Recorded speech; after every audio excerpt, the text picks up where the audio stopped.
ഇന്ന് നമ്മൾ റിവ്യൂ ചെയ്യുന്നത് റാഷ് ക്രീമാണ്. 2 ബ്രാൻഡാണ് ഇതിന് തിരഞ്ഞെടുത്തിട്ടുള്ളത്, സെബാമൺ ആൻഡ് ഹിമാലയ. ഞാൻ എൻ്റെ ബേബിക്ക് കൂടുതലായിട്ട് ഉപയോഗിച്ചിരുന്നത് സെബാമണിൻ്റെ റാഷ് ക്രീമാണ്. കാരണം ഇത് സ്കിന്നിൽ എവിടെ റാഷ് വരികയാണെങ്കിലും നമുക്ക് യൂസ് ചെയ്യാം. മറ്റു റാഷ് ക്രീമിനെ അപേക്ഷിച്ച് ഇത് കുറച്ച് എക്സ്പെൻസീവാണ്. 100 ml 540 രൂപയാണ് ഇതിന് വരുന്നത്. ഈ rash cream pH balance maintain ചെയ്യുന്നുണ്ട്. ഈ ക്രീം തമ്മിലുള്ള ഡിഫറൻസ് എന്ന് പറഞ്ഞാൽ, ഹിമാലയയുടെ ക്രീം ഡയപ്പർ റാഷ് ക്രീമാണ്.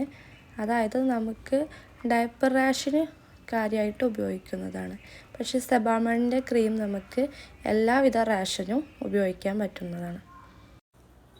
ഹിമാലയയുടെ diaper rash cream paraben free ആണ്.